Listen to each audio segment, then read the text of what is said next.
This is the story of the Hinterkaifeck murders, one of the greatest unsolved mysteries of the 20th century.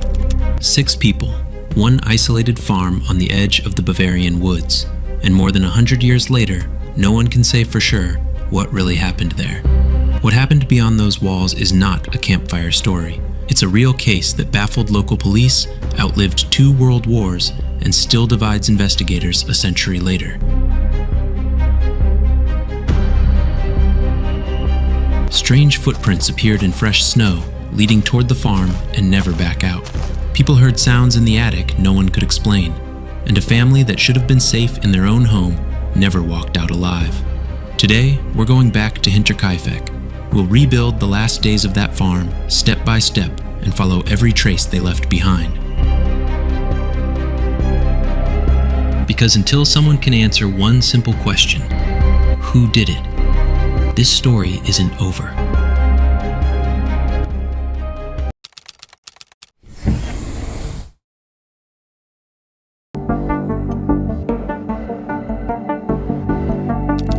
At the remote Hinterkaifeck farmstead, the stage was set for tragedy.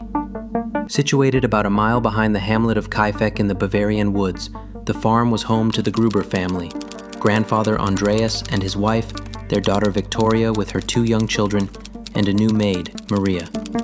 Neighbors recalled the place as lonesome and the family as fiercely private. Winter winds howled through empty fields. Only the occasional village visitor saw the Grubers trudging home through knee-deep snow. In the days before Easter 1922, whispers began. Andreas Gruber told friends he had found strange footprints in the fresh snow leading from the nearby woods to the farm, and mysteriously, none leading back. At night, neighbors heard the farm's doors creak open on their own.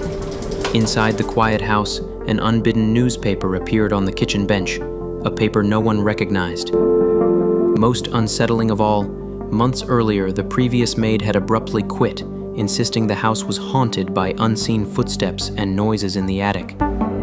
Each of these odd signs unnerved the Grubers, but they never mentioned them to outsiders. The family silently bore their fear. Unspoken even in private was a darker secret. Court records would later reveal that Andreas Gruber had been convicted in 1915 of an illicit relationship with his daughter Victoria, a scandal the family never discussed. For years, the Grubers buried that shame, and the strange events alike behind locked doors. Now, as spring approached, the scene was set. A lone farmhouse under cold Bavarian skies, a family tight-lipped about its past, and an ominous silence in the attic.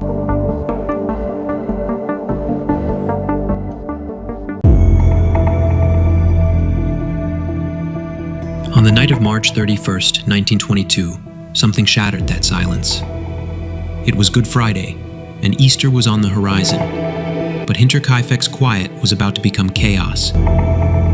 Investigators would later determine that 4 of the Grubers, Andreas, his wife Cecilia, their daughter Victoria, and little 7-year-old Cecilia, had each been lured out to the barn one by one. One by one, under the cover of darkness, each answered the silent summons. In the dim barn, a long-handled mattock, a tool like a pickaxe, was swung again and again. The blows were fatal and merciless. Each victim was struck down in turn. Their bodies were then covered with hay and stacked as though deliberately arranged. The terror did not end in the barn. The killer returned to the house. In Victoria's bedroom, the new maid, Maria Baumgartner, still only a few hours into her first day, was bludgeoned to death in her sleep. In the nursery, baby Joseph, just 2 years old, was slain in his crib by a heavy blow to the head.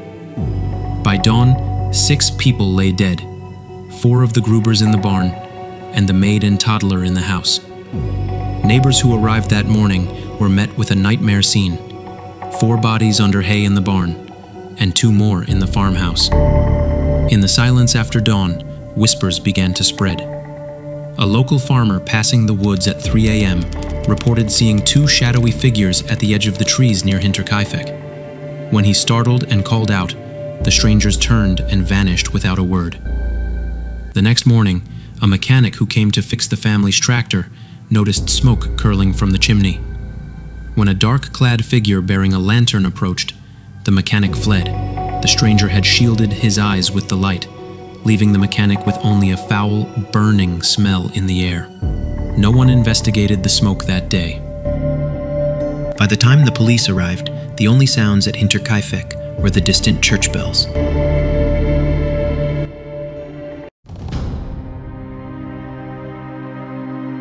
At first, the Grubers simply seemed to have disappeared, but as neighbors and police searched the farm, unsettling clues emerged. Inside the house, the table was set with a half-eaten loaf of bread. The beds in the bedroom were rumpled, as if someone had slept in them. Out in the barnyard, the animals had been tended, the cows had been milked, and the chickens fed as usual. In fact, investigators would later conclude that for 3 days after the killings, someone had calmly lived and worked at Hinterkaifeck. Fresh footprints and discarded clothing showed someone had shuffled through the loft and barn after the murders. The fire was kept burning in the hearth, food from the pantry was eaten, and the stall door remained closed, exactly as if the family were still there. No ordinary killer had struck here. If the motive had been robbery, money and valuables would be gone. Yet investigators found sacks of cash and even the family jewels untouched in a cupboard. Instead, the farm was eerily neat. A repairman who returned on April 2nd found the front gate locked and the barn door shut. Inside, he heard faint footsteps and sensed someone moving among the shadows. He smelled the stench of burned material from the oven, but nerves got the better of him, and he left without much investigation. By then it was undeniable. The killer had stayed on the property. Nearly every chore of farm life had been carried on. Whoever committed the murders did not flee in panic, a court report noted. They ate the family's meals, drank their wine, and even buried the bodies beneath straw as if caring for guests. Every trace made it clear. The Gruber's killer lived alongside the dead, feeding the cows, lighting the stove, and pretending all was normal.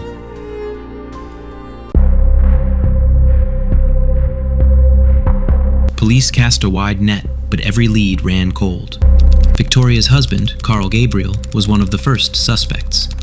Officially, he had been killed on the Western Front in 1914, but persistent rumors claimed he might have returned to Germany under an assumed name. After World War II, even veterans claimed to have met a German-speaking man who taunted them as the Hinterkaifeck murderer. However, the soldiers who had served with Carl identified his remains from 1914. No convincing evidence tied him to the farm. Without a body or ID, Carl remained a rumor rather than a suspect. Then there was Lorenz Schlittenbauer, a neighboring farmer long entangled with the Grubers. Lorenz had been romantically linked to Victoria and was suspected to be the father of baby Josef. When authorities arrived, Lorenz acted oddly. He broke into the locked barn, then calmly unlocked and entered the farmhouse without hesitation, even though he had reportedly just arrived with the search party. A key was missing from the Gruber house, so some wondered if Victoria had given it to him. He even insinuated to police that he knew details of the deaths and the frozen ground in the barn. But Lorenz was a familiar face around Hinterkaifeck. Everyone knew he visited often, and he later won defamation suits against those who labeled him the murderer of Hinterkaifeck. In the end, no hard evidence ever stuck to him. Investigators then ran through dozens of others.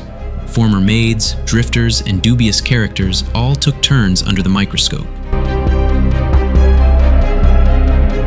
In the 1920s and 30s, they questioned a farmhand, Georg Siegel, petty criminals, and even mentally ill locals. None matched. In 1951, police reopened the case when a deathbed confession named Adolf and Anton Gump, veterans of brutal Freikorps killings, as the murderers. Anton was jailed briefly, but soon released for lack of proof. Over the decades, the list grew to more than 100 names. Soldiers returning from war, local townsfolk, ex-lovers, neighboring families, each was brought in for questioning, but each left with an alibi or a dead end. Ultimately, dozens of people have been arrested as suspects, though no one has ever been found guilty, one article summarized. Nothing in the evidence uniquely fitted anyone. All official leads petered out, and mysteries multiplied instead.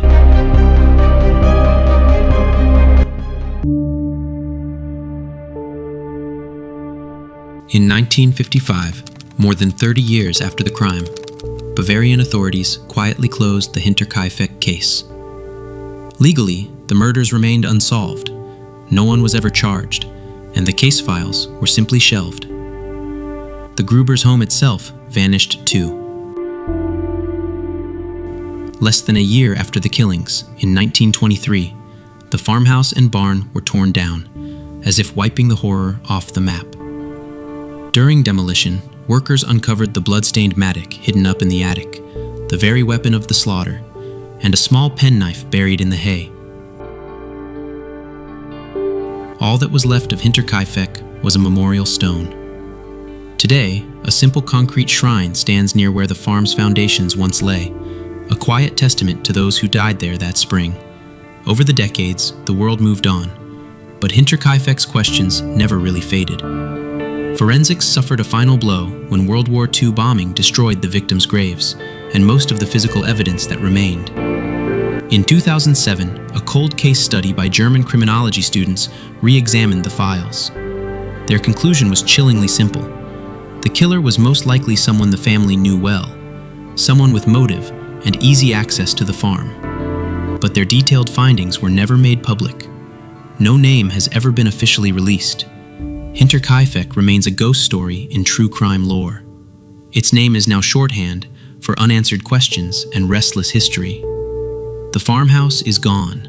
The fields have long since healed over, and only that memorial stone and a few yellowed photographs remain. Yet every spring, as the anniversary of the murders returns, people still whisper the story of the lone farm where footsteps were heard in the attic, and ask again, who did it? Officially, the case is closed. On paper, there is nothing left to solve, but the killer's identity is simply unknown.